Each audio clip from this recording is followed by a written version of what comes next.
പ്രശ്നങ്ങളാണ്.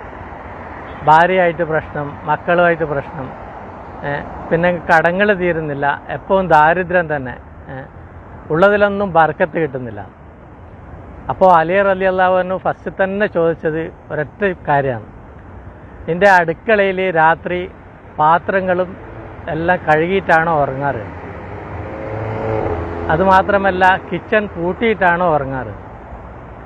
അപ്പോൾ ഇത് രണ്ടും അദ്ദേഹം ചെയ്തിരുന്നില്ല. അതാണ് ആ വീട്ടിൽ ബർക്കത്ത് കുറയാൻ കാരണം. എപ്പോഴും പ്രശ്നങ്ങളും അടിപിടിയും കൂടാൻ കാരണം ഇതാണ്. അപ്പോൾ ഇനി നമ്മുടെ നാട്ടിലും അധികം രാത്രി ഫുള്ള് അധ്വാനിച്ച് ക്ഷീണത്താൽ ചിലപ്പോൾ ഉറങ്ങിപ്പോക്കുന്നുണ്ട്.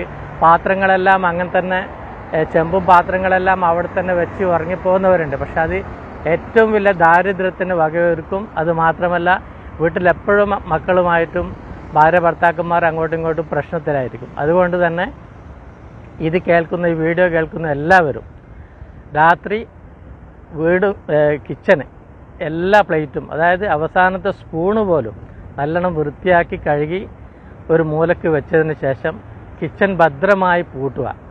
അതുമാത്രമല്ല കുടിക്കുന്ന വെള്ളത്തിൻ്റെ പാത്രം അല്ലെങ്കിൽ ഭക്ഷണത്തിൻ്റെ പാത്രം എന്തെങ്കിലും തുറന്ന് വെച്ചിട്ടുണ്ടെങ്കിൽ അത് അടക്കുക. ഇതെല്ലാം ചെയ്തിട്ടില്ലെങ്കിൽ ദാരിദ്ര്യം തീർച്ചയായും